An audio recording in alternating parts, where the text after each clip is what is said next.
নমস্কার, আপনারা দেখছেন সময় কলকাতা। টলি হলি বলি নিয়ে রয়েছে আমি সৈকত। উত্তর থেকে দক্ষিণ, পূর্ব থেকে পশ্চিম, দেশ ছাড়িয়ে বিদেশ, লক্ষ লক্ষ ভক্তের হার্টথ্রব অরিজিৎ সিং মঙ্গলবার সন্ধ্যায় সকলকে চমকে দিয়েছেন। তিনি জানিয়ে দিয়েছেন আর সিনেমায় গান গাইবেন না। এরপর থেকেই টিনসেল টাউন থেকে শুরু করে গোটা বিনোদন দুনিয়া জুড়ে একটাই প্রশ্ন, কেন কেন এমন সিদ্ধান্ত নিলেন তিনি? বিষয়টি নিয়ে মুখ খুলেছেন গায়ক নিজেই। জানিয়ে দিয়েছেন কোনো একটি নয়, বরং একাধিক কারণ রয়েছে তার এমন সিদ্ধান্ত নেওয়ার নেপথ্যে। তিনি ক্লান্ত হয়ে পড়েছেন। নিজেকে বিকশিত করতেই তার বিভিন্ন ধরনের সঙ্গীত অন্বেষণ করা প্রয়োজন বলে জানিয়েছেন তিনি। অরিজিৎ জানিয়েছেন অন্য কারণের কথাও। লিখেছেন, আরেকটি কারণ হলো সেই সব নতুন গায়কদের গান শোনার জন্য তার আগ্রহ, যারা সত্যি সত্যি তাকে অনুপ্রাণিত করতে পারেন। এও স্পষ্ট করেছেন এখনও কিছু অসম্পূর্ণ প্রতিশ্রুতি বাকি রয়েছে তার, সেগুলো পূরণ করবেন।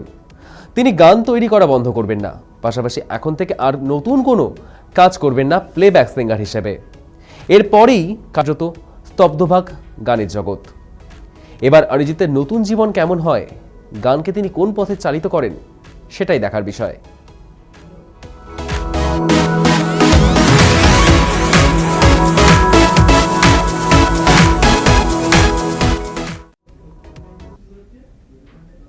নব্বই দশকের জনপ্রিয় জুটি অক্ষয় কুমার ও করিশ্মা কাপুরের বন্ধুত্ব ফের আলোচনায়।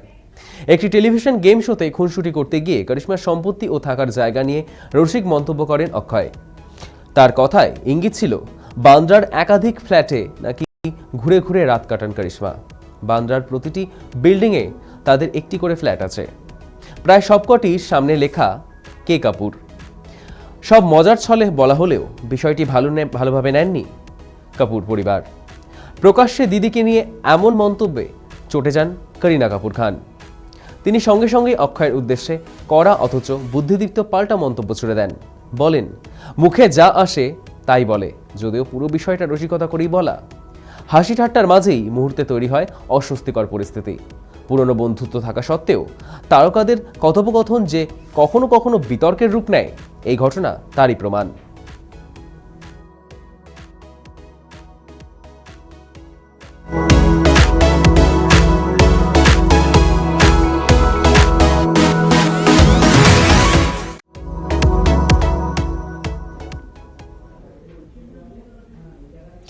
সেলেবদের বিলাসী শখের গল্প নতুন নয়, তবে এবার নিজের অভিজ্ঞতা শোনালেন জনপ্রিয় র্যাপার বাদশা।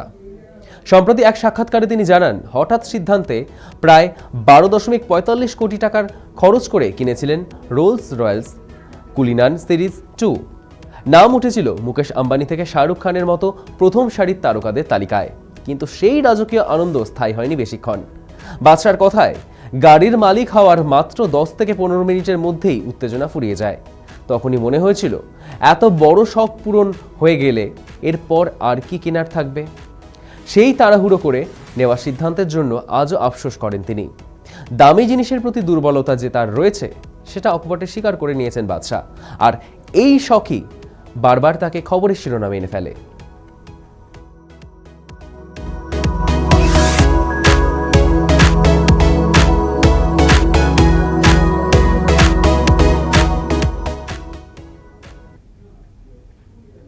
মুম্বাইয়ের কুখ্যাত গ্যাংস্টার হুসেন উস্তারার জীবন অবলম্বনে বিশাল ভরদ্বাজের নতুন ছবি ওর রোমিও নিয়ে জোর গুঞ্জন চলছে। নির্মাতারা এখনও আনুষ্ঠানিক ঘোষণা না করলেও শোনা যাচ্ছে এই ছবিতে হুসেন উস্তারের চরিত্রে দেখা যাবে শাহিদ কাপুরকে। ছবি মুক্তির আগে আলোচনায় এসেছে মুম্বাই পুলিশের প্রাক এনকাউন্টার স্পেশালিস্ট প্রদীপ শর্মার মন্তব্য, যেখানে তিনি উস্তারের ভয়ঙ্কর নৃশংসতার কথা তুলে ধরেছেন। লেখক হুসেন জৈদির বইয়ে বর্ণিত তথ্য অনুযায়ী ক্ষুর ব্যবহার করেই অপরাধের স্বাক্ষর রাখতেন উস্তার, যা তাকে অন্যদের থেকে আলাদা করেছিল। 80 ও 90 দশকে গ্যাংওয়ারের সময় তার নামেই আতঙ্ক ছড়ায় শহরে। আশ্চর্যের বিষয়, একাধিকবার পুলিশের হয়েও গুপ্তচরের ভূমিকা পালন করেছিলেন তিনি। ছবিতে শাহিদের পাশাপাশি রয়েছেন বিক্রান্ত ম্যাসি, তৃপ্তি ডেমরি, তামান্না ভাটিয়া ও দিশা পাটানি। আগামী 13 ফেব্রুয়ারি মুক্তি পাওয়ার কথা এই বহু প্রতীক্ষিত ছবির।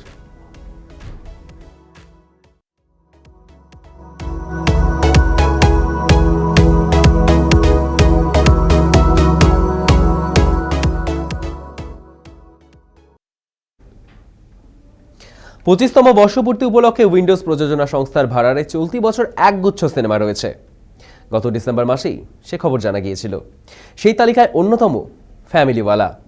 সিনেমার মাধ্যমেই কখনো সমাজ সচেতনতার পাঠ, আবার কখনো বা আস্ত মনস্তিত্বের পাঠ দিয়েছেন প্রযোজক পরিচালকদ্বয় নন্দিতা রায় ও শিবপ্রসাদ মুখোপাধ্যায়। চলতি বছর প্রযোজনা সংস্থার রজত জয়ন্তী উপলক্ষে উইন্ডোজের ব্যানারে তেমন এক সিনেগল্প নিয়ে হাজির হতে চলেছেন পরিচালক সুমন ঘোষ। তবে এবার প্রযোজক শিবপ্রসাদ মুখোপাধ্যায় অভিনেতার আসনে।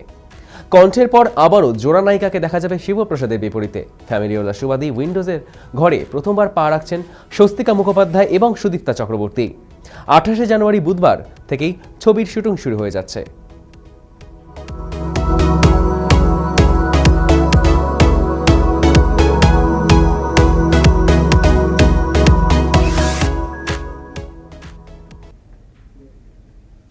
আর মাত্র কয়েক সপ্তাহ পরেই জীবনের নতুন অধ্যায় শুরু করতে চলেছেন অভিনেতা রণজয় বিষ্ণু। আগামী 14 ফেব্রুয়ারি অভিনেত্রী শ্যামাবতী মুদলির সঙ্গে তার বিয়ে, কিন্তু তার আগেই অসুস্থ হয়ে পড়েছেন অভিনেতা। ছোটবেলা থেকেই ঠান্ডাজনিত সমস্যায় ভোগেন রণজয়। আবহাওয়ার সামান্য বদলেই সর্দি কাশি তাকে কাবু করে ফেলে। তবে এবার পরিস্থিতি তুলনামূলক বেশি গুরুতর, জ্বরও এসেছে বেশ। চিকিৎসকদের পরামর্শে আপাতত 2 দিন সম্পূর্ণ বিশ্রামে রয়েছেন তিনি। বহুদিন পর এমন শারীরিক অসুস্থতায় ভুগছেন বলেই জানিয়েছেন অভিনেতা। বিয়ের আগে একাধিক কাজ থাকায় দ্রুত সুস্থ হয়ে ওঠাই এখন তার কাছে সবচেয়ে বেশি জরুরি। শোনা যাচ্ছে বিয়ের পর নতুন কোনো ধারাবাহিকেও ফিরতে পারেন রণজয়, যদিও এ নিয়ে এখনো মুখ খোলেননি তিনি। অন্যদিকে বিয়ে প্রসঙ্গে শ্যামাবতী আগেই জানিয়েছিলেন খুব সাধারণভাবেই তাদের বিশেষ দিনটি উদযাপন করতে চান।